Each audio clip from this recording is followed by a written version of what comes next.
Warning, this podcast has stories of real-life events and true crime that happens every day. These stories may contain adult language and graphic or disturbing details not suitable for everyone. Listener discretion is advised.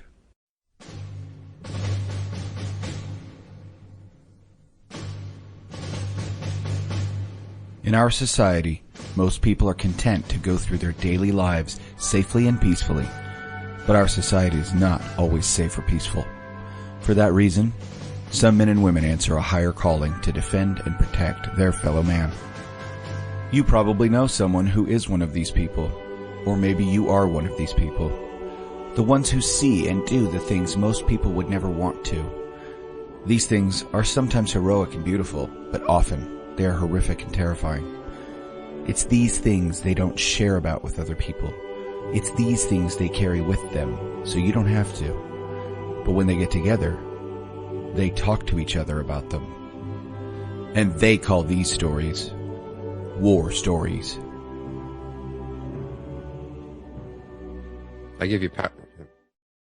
Say what? I want to make sure I give you power. Oh. Welcome to another episode of War Stories. I'm Tom. And I'm Chuck. And a little bleed over from our midweek show. We have our third Los Hermanos Pendejos brother from Locker Room. And for those of you who don't listen to Locker Room, he has also been on War Stories. My homie and brother, Matt. Hey, guys. And hello, so Matthew. For the War Stories only listeners that just, because I'm sure there are people out there that just skip the Locker Room episodes because they don't go in for all that kind of shenanigans. But you're missing out, though. You are missing out, especially, some of these jokes from last week. It was pretty good. Dude. Anyway. No. So Chuck and I had something we were discussing, and we thought we've got to get to these emails. Let's do the emails first and then get to the other shit. Right. But we brought up Matt on because I think we were going to talk about some discussions that Chuck and I were having, both as, like, you're a cop in your professional life, but in your personal life, some shady ass family shit goes on, and how do you deal with it? And then talking about, or is it even right? Like, right. Should it even be a conversation? We'll get to that. Yeah. So we'll get to that, but we wanted to, so we don't have a typical story today. We're going to kind of answer some emails and play a little catch up on a topic that's been something that's on Chuck and our minds lately. So, so the first one I have is from Jody. He says, "Hey guys, first off, I wanted to say I absolutely love your podcast. Several episodes have brought me to tears, either from laughing or legit issues I've come across in the fire service. With that being said, I'd like to get your opinions on the animosity between professional and volunteers, full-times and reserves, etc. Reason I'm bringing this up is I've been a volunteer firefighter in a small rural county in Kansas for over 13 years and work full-time as a fleet mechanic for the city next county over, and have experienced some upturned noses and degrading comments from some of the career fire guys that come into the shop.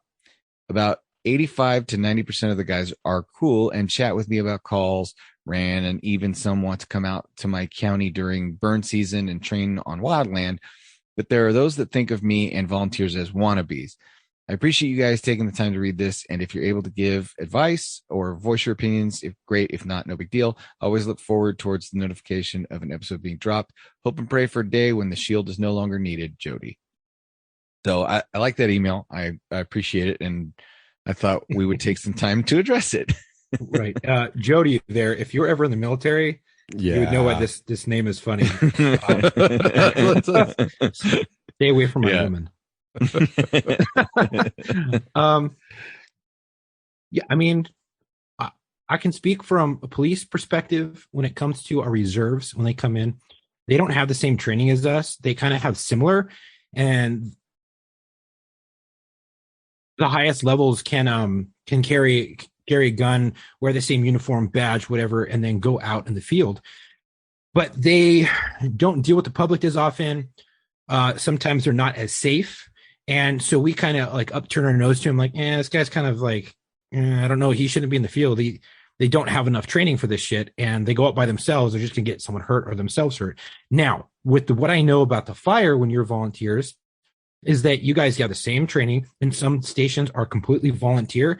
And in my opinion, if you're doing the job as the same as an active firefighter, and you have the same training, same experience, but you're doing this you're volunteering to do it, and you have another day job, that's fucking awesome. We've had some guys on this show, and they have a wealth of knowledge. They're smart as shit. I don't have a problem with it. I think it's awesome.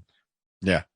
I can understand, I should say, I guess I understand why it happens. I don't think it's right. Now, I'll tell you, I worked at a department where we had reserve officers when I first got there, and they were the older kind of reserve officers. You know, they were guys that had regular jobs. I think one was a probation officer for the California, or a correction officer for California Youth Authority. So he was like a prison guard for, you know, anything under 18.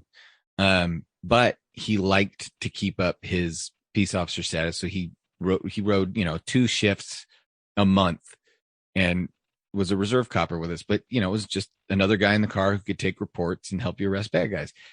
He was fully trained, and, you know, he got paid for the time he was there. He just was like kind of like a part-time cop, you know?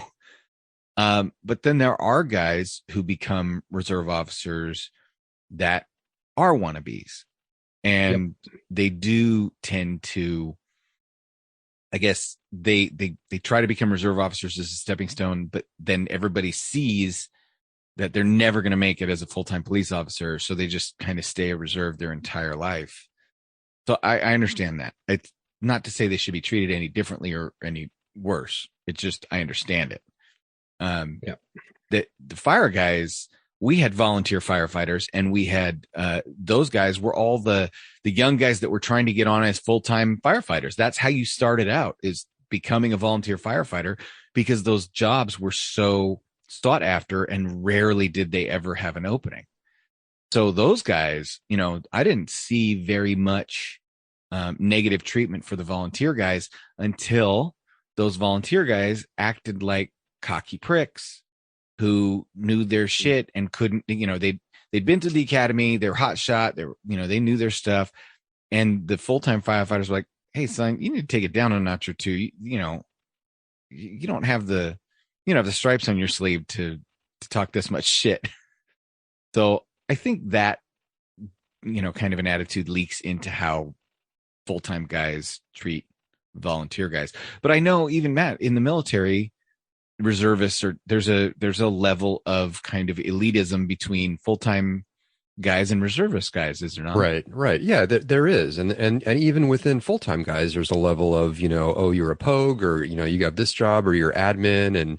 And my whole take on that is, I think it's admirable for anybody to step up into those shoes on a volunteer basis, because obviously there's a need for it, or the program wouldn't exist. And if you're going to have any animosity towards anyone, I think somebody who is even attempting to, you know, fill your shoes on a part-time basis is admirable in and of itself, because that's another person stepping up to do that job. To, you know, it's an inherently dangerous job, whether you're a reserve, you know, a person in the National Guard or Reserve Army, or, you know, you can get called upon, or you're a reserve firefighter, you're, you know, still putting yourself in danger and whatnot. And, but I see the point of, you know, there's a couple, you know, rotten apples in the bunch, and they, you know, spew their, you know, right. You know, start right. Jack-jawing a little bit and bumping their gums too much. And that's, you know, to be expected with some, but I think all in all, and this is just my, you know, dumb veteran civilian outtake on your guys' world, you know, the first responder world. But I think it's, you know, hey, good on you for, you know, being a reservist and still holding down a full-time job, doing something else. And then this is something when you could be not working, you're stepping up to, you know, to volunteer your services to your community. I think it's admirable. Absolutely. Yeah.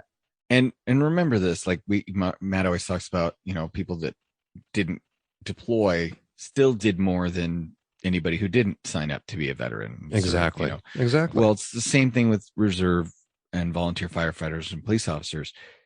You know, you already signed up, you're there, you're doing the job. Just take pride in that. And remember that just like there's always going to be wannabe turds that ruin the names and reputations of reserve or volunteer police and firefighters, there's also going to be salty, elitist prick firefighters and cops that it doesn't matter. Like, you could actually be a full-time cop, but if you don't measure up to what their standard of a cop should be or a firefighter should be, then you're a piece of shit. And it just goes to show that, like anything, a piece of shit, it's a piece of shit. So I hope that answers your question, Jody. This next one's a little bit long, so and I've proofread it, but I'm going to try and get through it here. It says, "Hey all, I don't know if this will be read on air or not, but I wanted to thank you guys for helping me through 2021. Well, first of all, it is being read on the air as we speak, and you're welcome, because you guys have helped us get us through 2021 as well. Right. 2020 sucked for everybody, but I think 2021 came at me with a vengeance, Die Hard 3 style. Please give me a chance to explain. The year started off with my father-in-law, who is a great friend and mentor of mine, being diagnosed with stomach cancer. Oof. Yeah. Shortly after they removed the 15-pound mass, not a typo, he spent weeks in recovery. A couple of weeks after he was healed up, my wife and I had a miscarriage of our second child. It took us a while to emotionally recover from that, but when we finally reached a better mindset, my father-in-law learned that he had to have his kidney removed because of additional located cancer, that surgery is still pending. This was all on top of the always fun growing PTSD being a cop. All of this occurred, and what broke me down more than anything else was all through this time, my grandfather was slowly deteriorating in physical and mental health. He's been a symbol of success for me more than anything else. His life was the life I aspired to have someday. He was put on hospice, helped us and him through the process incredibly, and on August 25th, 2021, he passed away. Yesterday and today, August 30th, we went through the visitation and funeral services. I mentioned my grandfather for two reasons. Regardless, if only one of you read about him or all of you do, I truly believe he lived an amazing and apparently kick-ass life. Two, apparently my grandfather was the embodiment of quiet professional. I shit you not, these were some of the statements made by me and others at his visitation. What do you mean Frank was a fighter pilot in the Navy? I thought he was a paperwork guy. Jesus. Some variation of that was said by me and all the other grandchildren. Looking at a picture at the visitation, where was this picture taken? Answered from my grandmother. Oh, that was one of the vacations years ago. We spent a couple of weeks in the Middle East, and that picture was taken in Afghanistan. Oh, yeah. fuck. Was he high up at Morgan? Was he that high up at Morgan Stanley? Was he president of what nonprofit? He downed a handle of Johnny Walker a month. And the best convo I had so far, context, I'm a bourbon guy. I can't drink beer because I'm allergic. My mom, yeah, your grandpa never drank bourbon much. Said it was too sweet and wasn't strong enough. Oh, Me. shit. Wow, I think my grandpa just called me a bitch from the grave. That's funny. I know I'm rambling, but I'll get to the point. My grandfather, Frank Lorimer, was the quiet type. He worked hard, took care of his family, and involved himself in the community without bragging or asking for recognition. Someday, some of my grandchildren and some grandchildren of those you interviewed will be able to listen to your episodes and listen to their relative tell their tales. I envy them. It's something I wish I had done. I wish I had poked and prodded more to learn his history, but I think my grandfather was content with not being asked. That being said, thanks again for what you guys do. Anytime a Navy vet comes on, I get a special excitement, a way to glimpse into a life once lived by my grandfather. Your podcasts help me through a hard time and bring me relief when I'm riding in black and white through the night. Thanks again, Danny. And then he included an obituary. So I want to say, Frank Lorimer, this episode's for you because you sound like a guy I would have wanted to drink with. Absolutely. For sure. Yeah, absolutely. So that's pretty crazy. I mean, that kind of happened to me a little bit when my grandfather died, because, I obviously, I had one grandfather that died young when I was about 17 and another one that died like way late. And he was the older of the two. He died when I was in my 30s. The one that died later, he had worked in the movie business. And so my dad had dug up an old resume of his for all the movies he'd worked on, he had it on display at this table. And I'm working in the movie business at this point. I'm already retired from being a cop, and I'm looking at the list of movies and I'm going, wait, Grandpa worked on what now? I mean, like Jaws and The King and I, wow. and all these crazy movies. And so I kind of understand that, but I also understand losing, your grandfather that was your mentor, because my grandfather, who fought in World War II, was one of the guys that I always, wished I had gotten more stories from and shared things with. And I always wished he'd have gotten to see me graduate from the police academy. So I totally get it. Yeah, absolutely. And hell, Matt's got a grandfather. You guys don't know this, and I'm going to dime you off right now. All right. Matt's grandfather was kind of a big deal to me, anyway. Yeah. Matt's grandfather was in charge of KITT. He was in charge of he was in charge of the entire shop at Universal, and the Hoff called him Dad. And was Knight Rider. That's awesome. Yeah, at our house all the time. Whoa! You had the Hoff at your house? I have a picture. I'll have to ask my mom for it. I have a picture of me holding his first daughter when I was like a teenager, because he came over to like a family party or something. Yeah, he was just, I guess his father. I don't know the story behind his father, but he basically adopted my grandfather and called him Dad, and was just a regular fixture around family functions. Yeah. Right. Kind of a weird flex, but yeah. Before the cheeseburger incident.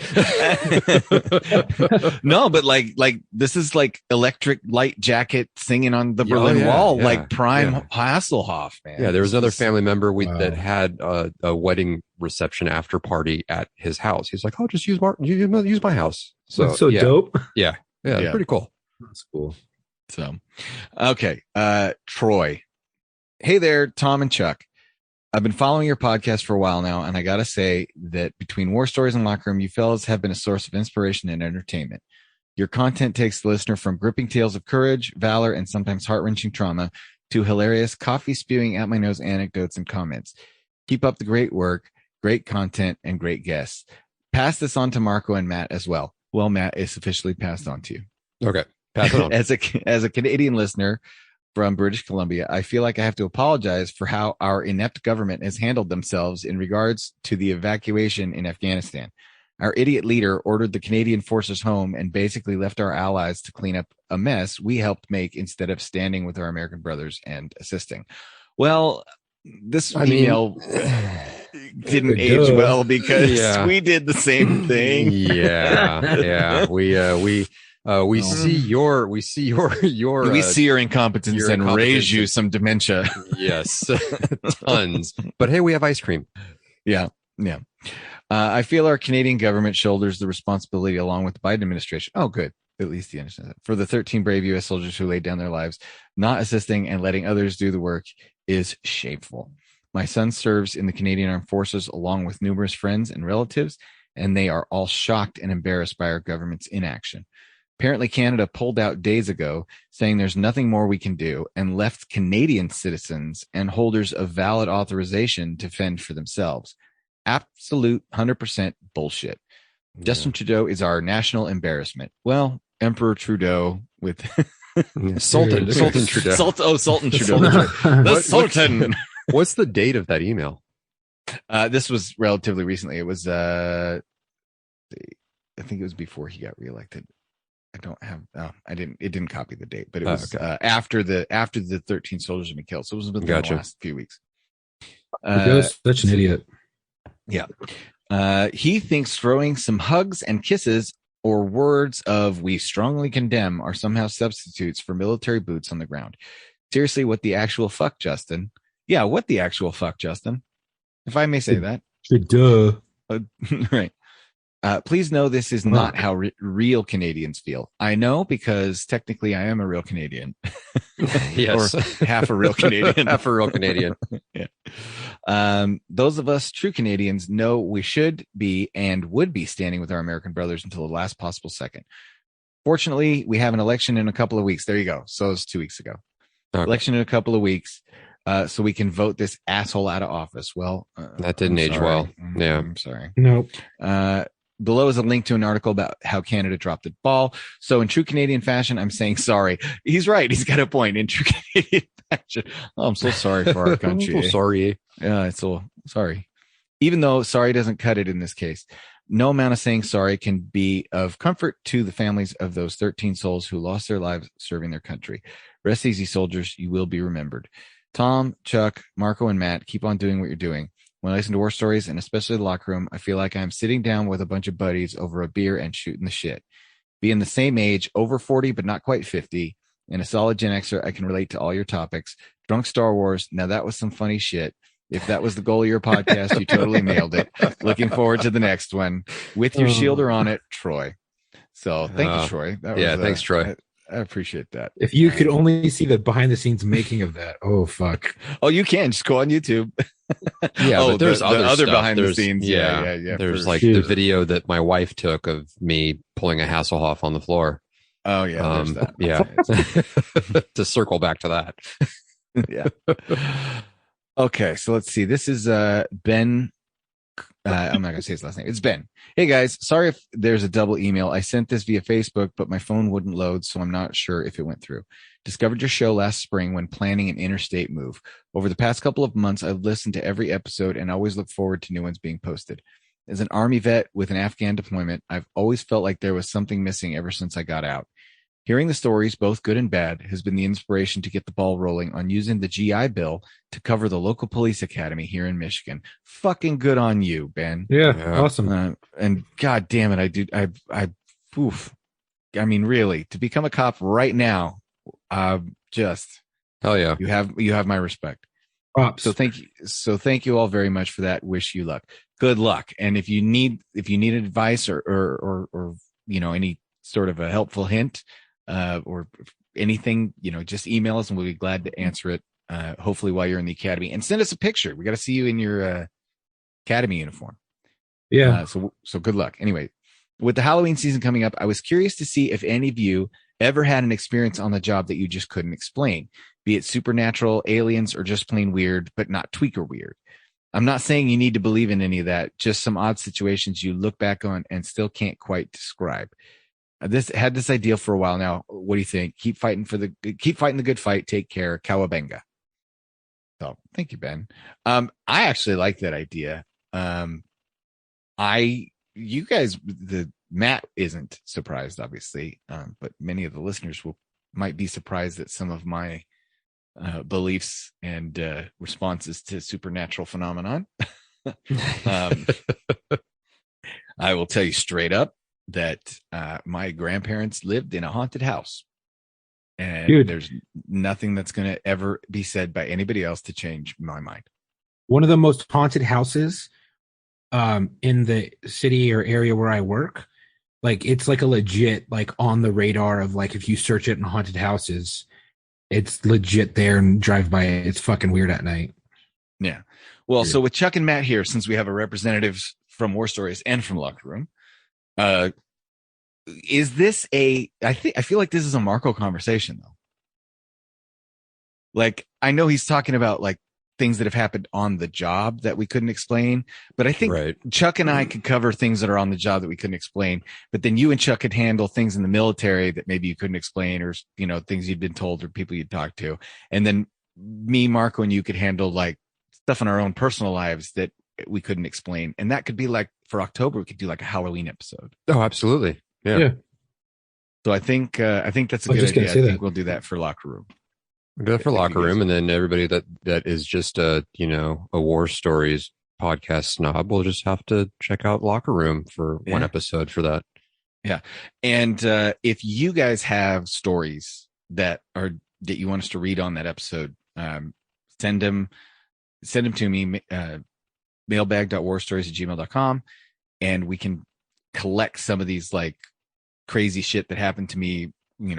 What happened was kind of stories. Yeah, what's funny about that is earlier today on the Locker Room email that I kind of monitor and head up, actually this morning, there was a listener who said, "Hey, I was just going back and listening, and I listened to the Halloween episode, and here's my supernatural story." So that was today at 10:25 this morning. It's got that email again. That's pretty cool. All right. So those are our emails. I've had them. I've been threatening to read them for a couple of weeks, but we just kept getting them pushed. And you can see some of them are a couple weeks old. But so I apologize for not quite getting to all of those as soon as I could. And if I missed your email, please forward it to me again, because there is a backlog sometimes. Isn't that interesting that sorry, I didn't mean to break your momentum, but from the whole get-go of this till now, it's like it's a chore now for me to try to get back to people in a timely manner. Yeah. That are between the social media, DMs and the emails. And I'm like, holy shit, this is like, I need a fucking assistant to kind of field some of this stuff to say, hey, that this is, forward stuff to me with a little fire emoji in the subject line if I need to get back to this person right away. And it's, and I feel bad, but it's like, we're all working, 10 plus hours a day anyway. And then trying to, if we were making enough money where one of us could quit our jobs and actually like do this full time, it'd be fine. Yeah. But or hire somebody, actually, maybe we just have Chuck do it because he's home right now. Hey, I've been on the ball with this shit. Talking. I know you've been on War Stories.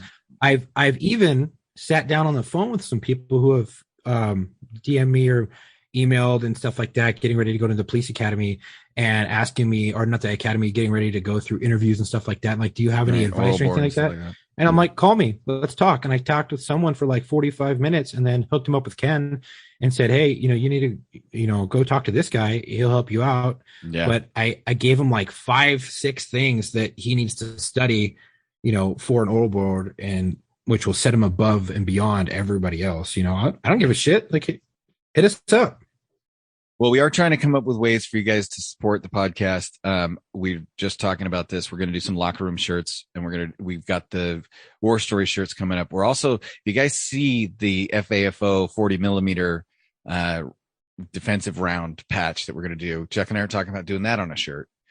So I thought that might be kind of fun, especially if with winter coming up, we've been talking about doing a long sleeve. So that might be cool if we did like the round down the fuck around, find out with the round down the sleeve, and then the big round on the shirt on the front might be kind of, or like big letters FAFO or fuck around and find out going down the arm. Yes, cool. Exactly. Yeah. So we got some of those, but we also want to do, we want to find out if people would rather have like tumblers, like those insulated Yeti, hydro flask, whatever type every time.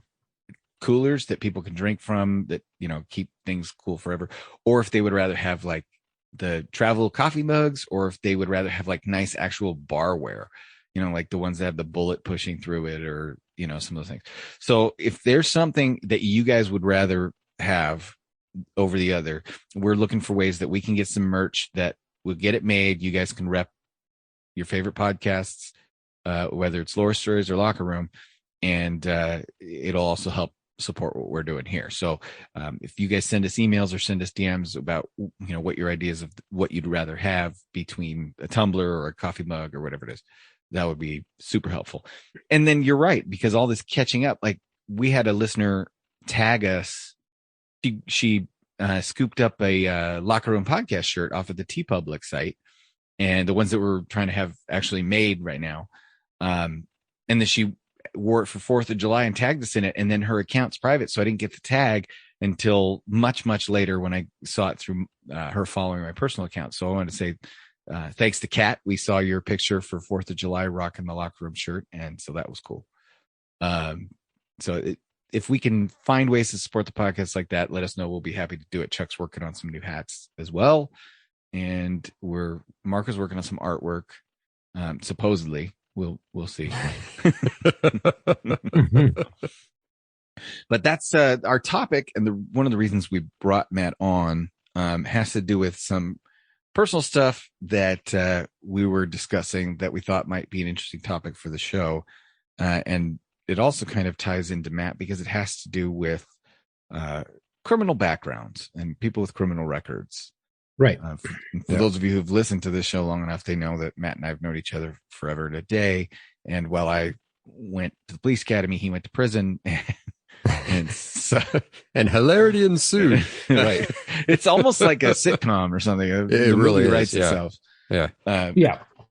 But Chuck, you had an issue that kind of brought all of this to bear, if you kind of want Right. to explain. Yeah. So this is a personal issue.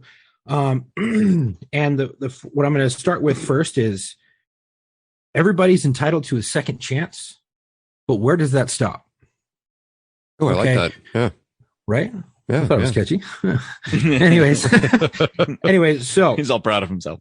now there's going to be some things due to confidentiality reasons. I'm not going to list names or anything like that. And I'm not going to really list like the whole deal. I'm just going to give the basic background. So someone in a family decides to kind of already had some issues already, but decides to start dating someone who is convicted of murder. And this is kind of that background. The murder happened. It was a drug dealer. Some guy got pissed off, had some issues, I guess, regarding, abuse as a child, then got involved in drugs, and then decided, I guess the drug dealer was beating up his buddy or roughed him up a couple times. So he decides to get a gun and premeditate a murder, carries out the murder, and murders this guy. As one does. Right. The guy that was getting roughed up decided to go. No, that his buddy. His buddy. Guy. Gotcha. So a family member decides to start dating this guy after he gets out of prison after being convicted of murder after 20 years. What happened is that he murdered someone, premeditated the murder, then carried out the murder with a gun, shot him to death. Then conspiracy to commit a second murder, and then actually tries to attempt murder and shoots this guy. The guy ends up living. Long story short, convicted, sent to a prison out here. And then I guess gets out due to Newsom's, release you on good behavior after 20 years. In many other states, that's a death sentence. You're on death row. You're not getting out. And the only way you're going to get out is if you can somehow prove to a parole board that you are an upstanding model citizen. Well, I guess, I don't know. And what I know about criminology and stuff like this as being a police officer, as well as going to college, that people who commit heinous crimes, like murders and things like that, there's something wrong in the brain, unless it's like a crime of passion where your daughter or your young daughter just got molested by your neighbor. You go over there and you cap the guy. That's a different mindset. This mindset to premeditate a murder, carry the murder out, and then go and attempt to murder somebody else, but the guy just doesn't die and you get caught and you go to jail or prison. Now, people like that, in my opinion, will say whatever they can when they get out to say, like, oh, I'm an upstanding model citizen, because they don't want to spend the rest of their life in prison. In my opinion, I don't know. But I have a problem being a police officer associating with this subject and this person. I don't feel comfortable. I do not want to bring my children around this person. I do not want to bring my not my newborn, but my daughter who's 1.5 years around this person. And I'm kind of being pressured by family members. Oh, you should give this guy a second chance. You should go and meet him. You should listen to a podcast he was on that talks about his abuse as a child, which really ultimately led to him murdering and attempt murdering 2 people. I'm like, I'm good. I don't really care to listen to the podcast that he was on because I don't necessarily care to listen to lies or someone telling someone to make themselves feel better. I just don't give a shit, nor do I want to associate with that. And as being a current police officer, I don't feel that it's appropriate for me to associate with someone who, one, murdered someone, attempted to murder somebody else, and has been let out. I'm not going to be sitting there rubbing shoulders at family events, Christmases, dinners, things like that. No, absolutely not. And nor do I feel comfortable with my kids around this person or my wife. Now, they're like, well, you just give them a chance. Give them a chance. I'm like, no, to be honest, this is like a hard no for me, because there are 2 things in this world that it's a hard no. Rape, like raping a child, raping a woman, committing one of those heinous crimes. And 2, which is a cardinal sin, which is like the ultimate sin, is taking someone's life. Now, it's different when it's premeditated and it's not out of self-defense and it's not out of crime of passion. This is straight up premeditated. You not only premeditated one, you had in the mindset to kill one person, but you had the mindset to kill another person. It just didn't go your way. Now, am I wrong for feeling like I don't want to give this guy a second chance. I don't want my children being around this person. I don't even want my wife being around this person, regardless if I'm there or not. I don't want anybody who's in my direct immediate family who lives under my roof being around this person. I don't feel it's safe. I don't feel like I really want to be on a A&E special or some sort of true crime documentary or some Lifetime movie documentary. I don't want to be associated with any of that. And I believe people are allowed to have a second chance. I really do. I think there's some people in this world that have turned their fucking lives around. And, you know, there's some people that I'm even friends with who've turned their lives around. And I think it's great. And I commend them. And I think it's fucking amazing. But at the same time, to me, that there's a hard stop when it comes to this. And this is it. And how crazy that like a 1 in a million fucking shot, this happens to happen to me. And I'm like, no, I'm not going to do it. I refuse. I absolutely refuse. Am I wrong? The short answer is no. Ultimately, No. you're not. But Okay. I have a couple like follow-up questions. How old is this relationship? Like how like are we talking? Fuck, bro. I don't know if they were talking while he was in prison, but that's weird. One, Yeah. but I don't know. Two, Okay. they were dating for, I think, under a year Okay. and then just got married. So how Ooh. well do you know this person? Yeah, exactly. Yeah, you don't know? you don't know that. I mean, look, my parents had my dad lived. When my dad died, they were married longer than they were single, and they knew each other a few months and got married. But that's a rare thing, and that's a generational thing, and that was back in, the day. But yeah, under a year. So the whole relationship as it stands right now is maybe a year old. Yeah. Okay. And then To my knowledge. right. And then now look, I Well, it was can at least be only as old as how long he's been out. yeah. right. Right. And so that's Other than that, another they're just thing. pen So, pals. yeah. So now look, I wasn't incarcerated in California. I was in Arizona, and for those who don't know my pedigree of stupidness, I did 2.5 years in prison.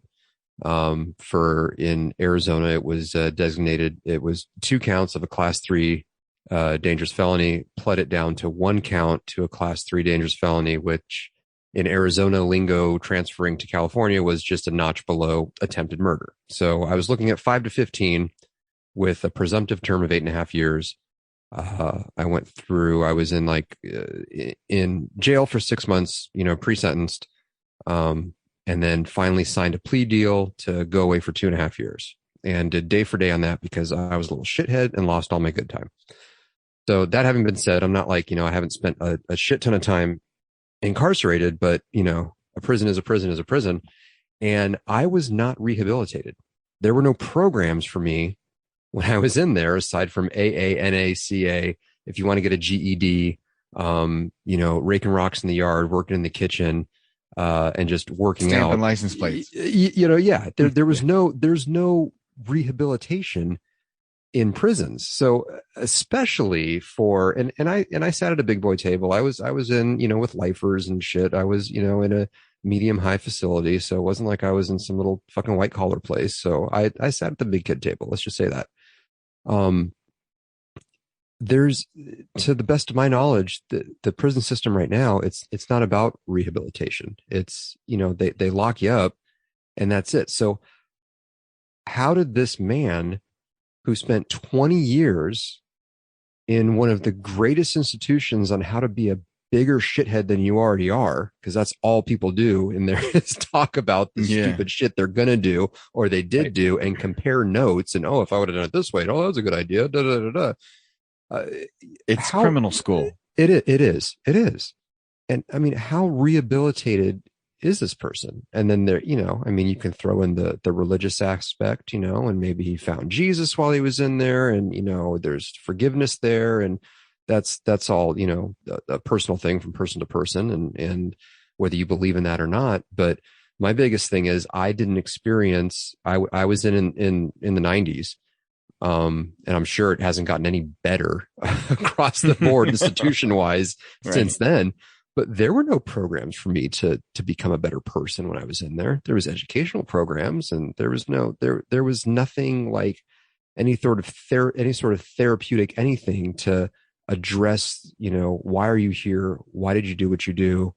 Why did you do what you did? And stuff like that. So especially for somebody who did something as heinous as premeditatedly murdered one person and then attempted another one, that's my big question is how rehabilitated are you? Like, right. And you've been out for how long? How have you turned your life around? Right. I think he'd been out for like a year and a half, maybe 2 years. And I guess she met him while he was on the outside. But I'm like, I don't intend to find the fuck out. Like, I don't really give a shit, nor it's not my fault you decided to marry someone who was convicted of fucking murder and premeditated that shit and then attempted to murder somebody else. And especially that soon. And shame on that guy for like the last thing that I wanted to do when I got out was to involve myself with somebody else's life. Like I had to figure my shit out. Like I was like, okay, I'm out now. I served my time. I need to figure my shit out and get me in a right spot. And the only way to do that is on your own. So it's kind of like a shame on that guy for even like, doing that. But in short, no, you're not wrong. You're fucking not wrong at all. Not at all. So that goes back to, okay. So I've experienced things similar to this, both in my actual life and then through some close friends of my wife's, right? A very close friend of my wife, her best friend married a man who had previously been married. This guy had a daughter with his first wife. They got divorced. Ex-wife meets a boyfriend. Boyfriend ends up beating his daughter to death, like 4 years old or 6 years old, right? Jesus. Goes to prison. Lives in or was from the same area that he was from. And, 25 years later or whatever it is, 20 years later, not even, probably 18 years later, this guy gets paroled, and they were living up in the area where I live now or just south of it. They moved to Florida and he just said, nope, I'm moving to Florida because I don't want to ever have to worry that I'm going to run into that asshole anytime in my life. I do not know what I'll do. I do not know how I'll behave. I don't care what the fucking parole board says. He killed my kid. Yeah. And I don't ever want to have to see him. So, does the guy who served 18 years for murdering a 4-year-old, whether it was on accident or on purpose or whatever, does he deserve a second chance? Well, my question is, from whom? Right. And for why? So Chuck's a cop, you see this shit happen for a living, you know what these people are. It's not a question of, and anybody that tells you differently is selling something. If you spend any time as a cop or any time as a firefighter or any time as a doctor or any time dealing with human misery, you do get a special insight into the human psyche and into the human condition. You can't stare into the black hole for, a job for that many years and not come away changed. Right. Right. So at some point you are able to, I think, authoritatively look at someone and go, yeah, no, not, he's a piece of shit. And you guys are more than welcome to welcome him into your home and take the chance on this being a dog that only bit once. But to me, once a biter, always a biter. And I don't want him anywhere near me or my family. Yeah. And my thing is, I agree. Yes, everyone deserves a second chance because it was hard for me to get my second chance when I got out, and I didn't fucking murder anybody, but it was just hard enough. You have that mark on you. Everybody deserves a second chance, but no one's obligated to give it to you. Right. You're not obligated to give this guy a second chance. Sure, he deserves it. Absolutely, he deserves it. And more power on those who are going to give it to him, but you're not obligated. But you know what? Just to prove my point, when you were going through legal paperwork to get some things dealt with and kind of, returned back to how you were pre-prison. I was getting my rights restored. I applied. Yeah. I had to wait 10 years and a day after I got released to apply to get my gun rights restored. Right. And when you were going through that process, I absolutely said I would 100% write you a letter of recommendation to the judge who was looking at your entire packet, of what a person you've been for the last decade and how, and here I am as a police officer. I'm willing to stake my name and my reputation on that because I know you and I knew what you are and I knew what you were. And I knew, that's different than saying, okay, this guy's a cold-blooded murderer who I've never met, don't have any dealings with whatsoever, no read on him as a person. And you're just expecting me to take it on face value. Oh, well, he killed one person, but he apologized. He's really sorry. He's not going to do it again. Oh, and check this. Really? Yeah. And it was 20 years ago. It was 20 years ago. Fuck. And check this shit out. He hasn't killed anybody since. Well, he's been in prison. He couldn't. Yeah, well, right? No, you can. Well, you can. Well, I know, yeah, that's true. But how many of that stuff gets just, there's no evidence. There's really no way to find evidence. So how many of those murders go unsolved and a lot, whatever. So he could have been involved in a lot of different shit. And who knows? Nobody cares. I don't know. And no one cares. But Right. here's the thing. The dude the second dude he attempted to murder actually was in his wedding. Holy Wait, shit. and- That's another, After he tried to murder him? Well, he just got married, right? So it's 21 and a half years, 22 years, I think, that, since committed the murder. Or Okay, police. now we're just this is where I'm this going is back to fucking the weird. old school radio disposition. Back in the day, like when I came on the job, you could barely do this, and you certainly can't do it now, but you'd leave a call and you go, yeah, I'm 10-8, negative on a crime, no, NHI, and NHI just meant no humans involved. And you can't say that over the radio anymore. But this is clearly a case of no humans involved. This guy tries to kill a dude, successfully kills another dude, first of all, and then tries to kill this other guy. And then 20 years later, that guy's in his wedding party. Yeah. Come on. So that was one of the excuses given to me. Well, he killed one person, and the second guy he attempted to kill ended up being in his wedding. So, that just goes to show you, I'm like, that's weird. 1, 2, Yeah. I don't really give a shit. 3, I'm never going to meet this motherfucker. I don't care. And I'm getting pulled from all these directions, like, well, the family is not going to be broken up in the holidays. I'm like, that's their fucking fault. That's not mine. I didn't go out to and say, hey, you should marry this guy who fucking murdered a bunch of people or murdered someone and attempted to murder someone else. But Right. I guess has reconciled that with him. I don't really care. I didn't tell you to do this. I didn't put myself in this position. You put me in this position, and everybody else needs to see that shit because it's not my fault. I didn't go looking for this drama. I don't. It kind of just fell into my lap, and I'm like, I don't care. And I say this too. I'm divorced. I have 2 children that I pay child support for, that I have 50% of the time. What the fuck do you think a judge is going to look if that gets back to a judge? Oh, Yeah, well, your kids ex-wife are goes hanging into out court with- and says, what the murderer. fuck? Yeah, He's allowing my children to be around someone who's been convicted of murder. And they asked me, oh, is that true?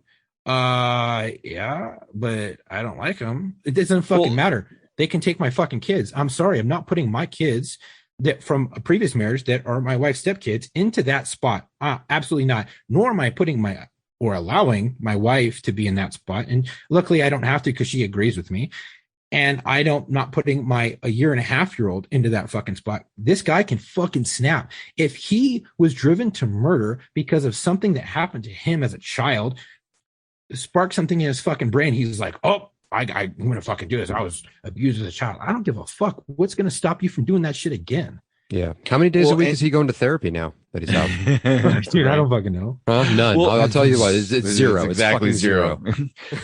But that's another piece of the math that enters into it is, as police officers, and I'm sure I'm guarantee you there's at least 5 or 6 fire departments. I'm being facetious. There's probably a ton of fire departments that the employees have clauses in their agreements with the city that they're not to associate with known felons. Right. And that's Exactly. in the actual department policy. So I'll give you a perfect example that changes the math, because one of the cold, hard calculations that you can make, Chuck, in my opinion, or any one of you guys listening out there, if you're making, like, if this is you and you're a cop and you're struggling with the fact that your brother-in-law or your cousin or your uncle went to jail or got out and you're wondering how to deal with it. This is the simple math for me, and it sounds heartless, but it is. How much are they going to enrich your life? Right? Do they matter really? Do you ever have to see them again? In Chuck's case, this guy means a squirt of piss as far as you're concerned, and he does not enrich your life or bring anything to the table for you, one iota, one scintilla, nothing. There is no reason why you should take any risk for him whatsoever, and you have no reason to actually know him other than your family is asking you to, and that's just not a good enough reason at this point. Whereas in Matt's case, Matt adds a lot to my life. We've been friends for a long time. I know there's much more to him that he adds to my life than he takes from it. So I went to the department and I said, my friend is out of prison. He, is moving back to the and I made the case and I presented a memo and I got permission to associate with him because I had to notify them if I was going to associate with a known felon. And when they heard all of it, the chief was like, yeah, that sounds fine. And it wasn't even a thing. It wasn't even a big deal because Matt had a track record of change and Matt had, right. Like, and I didn't kill anybody. Well, there's that. That I was convicted of. But you know what? That's an interesting point too, is Chuck mentions rape and murder. Well, there's a reason why rape and murder are always like the big two. One destroys your life. The other destroys your soul. Right. Yeah. And if you come to me and you say, well, he committed a robbery. And I go, okay.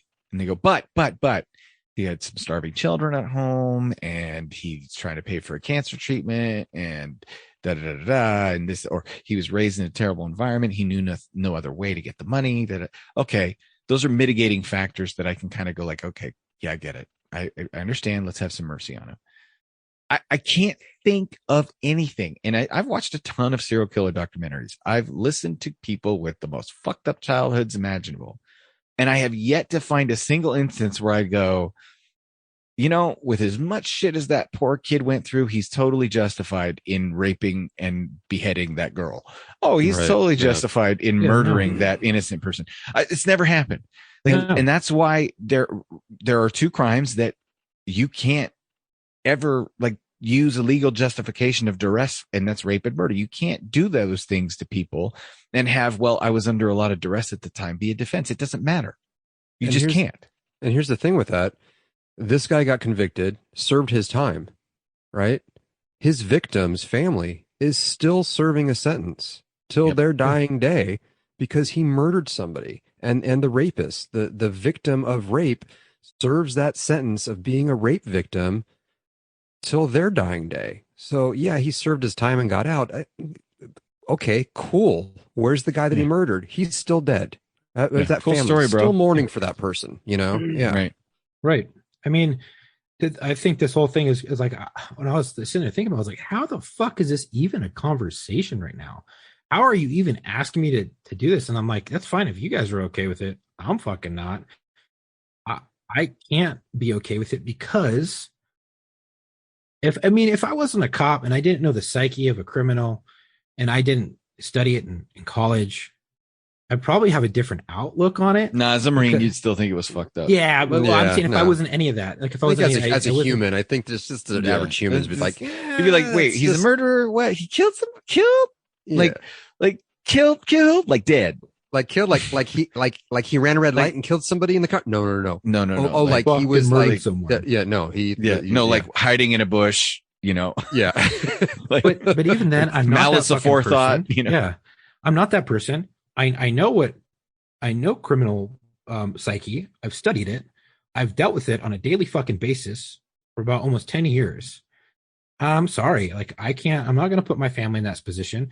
I don't feel comfortable with even my wife being there without the kids, without me, because that's my wife. Like, what if something happened? What if he just fucking snapped? And next thing you know, he fucking murders everybody, or at least tries. And fucking what happens if my wife gets murdered? That's the shit that I think about because I've seen shit like this go down and I'm not okay with it. And how dare you for even trying to talk to me about it or getting mad at me because I have a firm fucking stance on this shit, because these are people that I care about.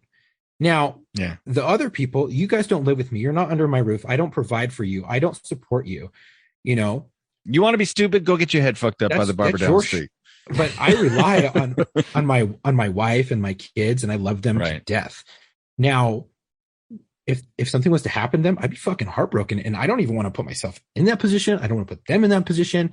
Like, that's not fair. And there's to no them. reason It's to. not- no, There's there's no not. reason And fuck it. I'm never going to meet this dude. I refuse. It's not my fucking fault. Leave me the fuck alone about it. But and here's the thing: you got two routes out of it. You can go to him and say, "I don't care to meet this dude. I don't want to meet this dude. If it hurts your feelings, I'm sorry. That's just the way it is. You chose this, not me." Or you go the route of, "I don't want to hurt anybody's feelings, so I'll just tell him department policy says I can't. Too bad. So sad." Yeah, and honestly, the department policy thing is 100% true.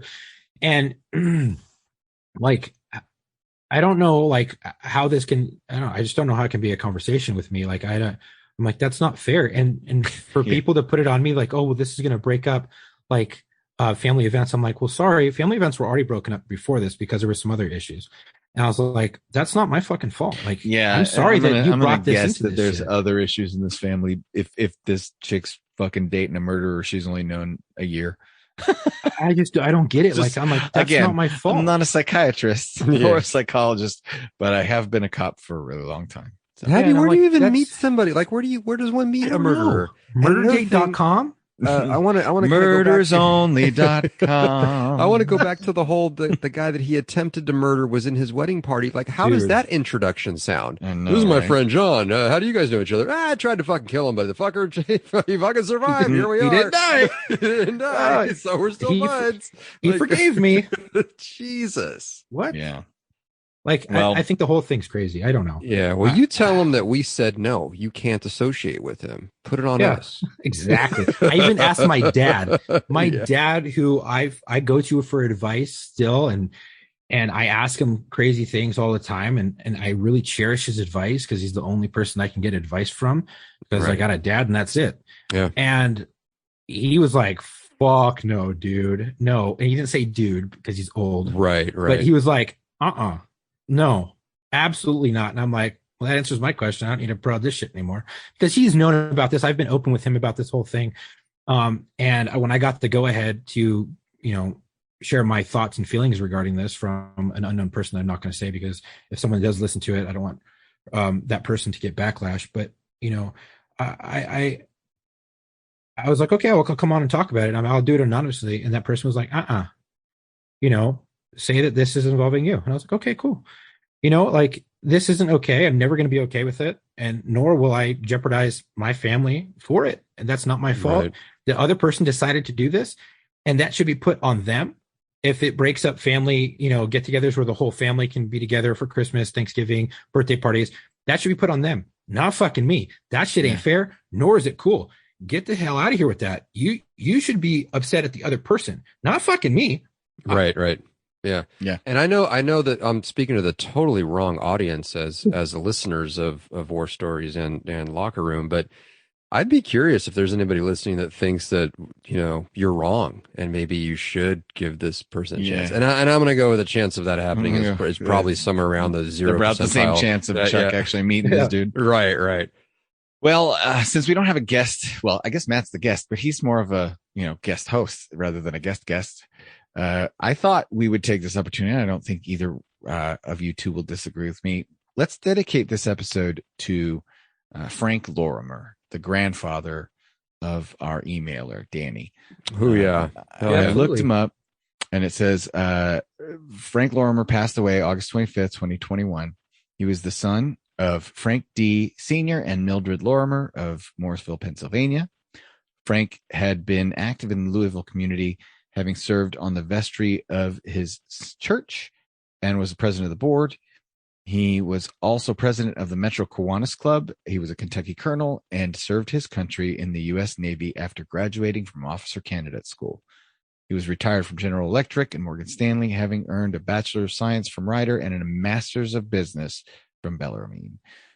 So, Frank Lorimer, rest easy, brother. Thank you for your service. We've got it from here. And Danny, thanks for bringing your grandfather to our attention. If only we could have met him, right? Chuck, do you have anything else as we close out, or Matt? Yeah. If you guys are looking to come on the show, booking.warstories@gmail.com. If you forget that, because I know it's super complicated, you can go to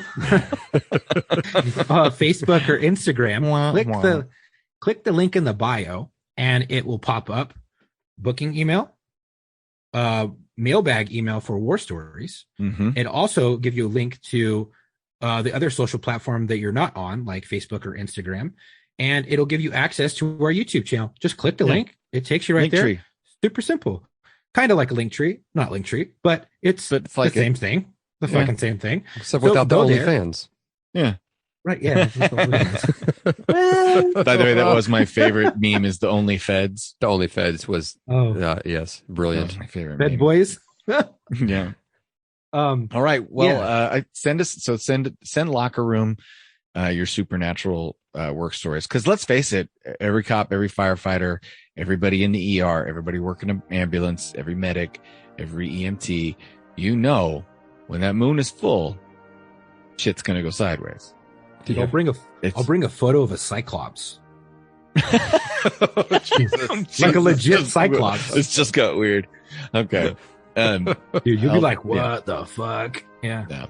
Okay. So, I wanted to say appreciate you guys, and we hope you had a good episode listening to your emails being read. If you have any more, just send them in to us, and we collect them and then try and do an episode like this every once in a while.